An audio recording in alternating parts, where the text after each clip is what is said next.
between houses in the 6500 block of Apollo Way. The officers reported that the individual was armed at the time, but did not chase him at that particular point.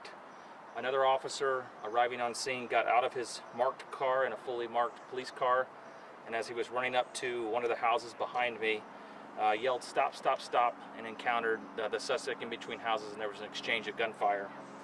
The suspect was struck. The officer was not hit, and officers arrived, took the suspect into custody, and transported him to Eskenazi Hospital, where he later passed away. No officers or uninvolved citizens were injured during this incident. We did locate a firearm where the suspect was at. Officers were equipped with body-worn camera video. The Indianapolis Metropolitan, Marion County Forensic Services Agency was on scene to collect all the forensic evidence. The Marion County Prosecutor's Office was on scene as well. The Marion County Coroner's Office will conduct an autopsy and provide identification on the suspect in this particular case. The criminal investigation is being handled by our critical incident response team.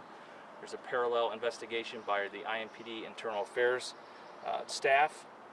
The Civilian Merit Board, the Civilian Use of Force Review Board will review the findings of this particular incident after the conclusion of all criminal portions have been completed. The IMPD Victim Assistance Unit and Chaplain Unit was here to provide resources to neighbors and others on the scene that may have been impacted by this particular incident.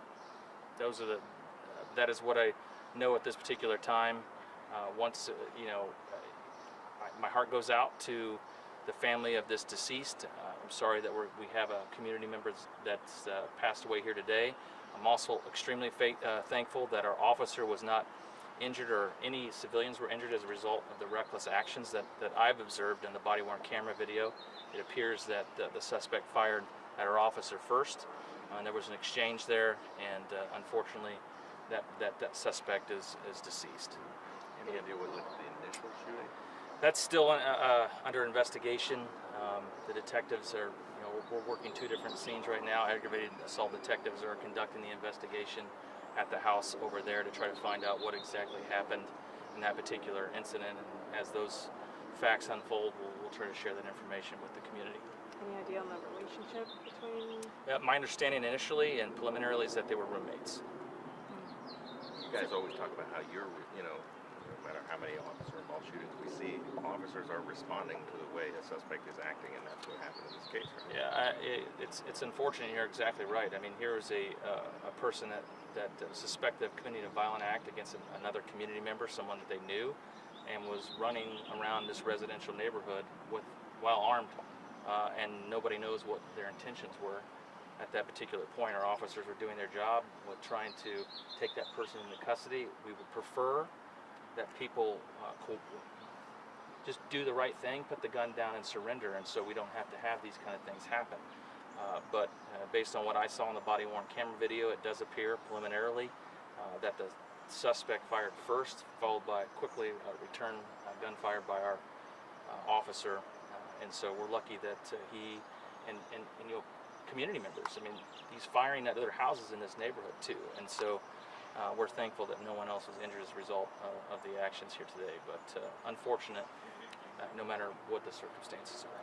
Just to double check, it was just one officer who fired their weapon? Yes, one officer. That officer is on administrative leave, as is standard procedure in these type of incidents. So two questions for you. The first one is, I just want to clarify, the suspect is the one who's dead, and then the supposed roommate is still in critical condition.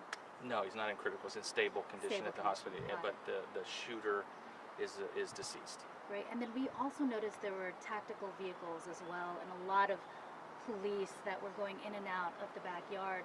Is there anything you can tell us in regards to that? Is there something more that perhaps you all are investigating? No, as I mentioned in the initial comments, the perimeter was set up by our officers on Northwest District and our SWAT team, and so the SWAT team has vehicles that allow for the officers in the community to be safer. So my assumption is, without looking, to use the Bearcat to use as cover while they approached the suspect in the backyard, because they were unsure if the person was still alive and a threat at the time. So they used that as a barrier. As we talk all the time about time, distance, barriers, resources, the SWAT team and their equipment they provide the officers with additional resources, cover, concealment, in order to keep themselves safe, the community safe, and ultimately, a potential suspect if necessary. Quick logistical question. Was it behind the home? Was it between the home? It was between the houses. Well, just really quickly, of course, we've seen officer-involved shootings, and when the investigation takes place, that takes officers off the streets. Yeah. How is that? Can you talk about how that's just impacting the department? Because, of course, this is not the first. We were just at one last week. So do you feel that, the more officers that are off the streets, of course, it impacts you all as a department, right? Our department has the ability is a resilient department. We have the ability to take necessary or make necessary adjustments that we don't, this community doesn't feel the impact of when we take officers off the street for administrative leave. And so we try not to keep them off the street a prolonged period of time. We have an executive briefing which will happen in the next couple weeks, and if everything appears to be within policy, at least initially, then that officer will be back to work. But obviously there's an impact to staffing, but we'll adjust. Commander Lewis, is his district, he does a great job of making sure his officers are taken care of, and more importantly that his community is taken care of. And so he will get the necessary support he needs from Chief Wally and the rest of the department to ensure that staffing isn't tremendously impacted by this officer being off the street. Thank you. Thank you.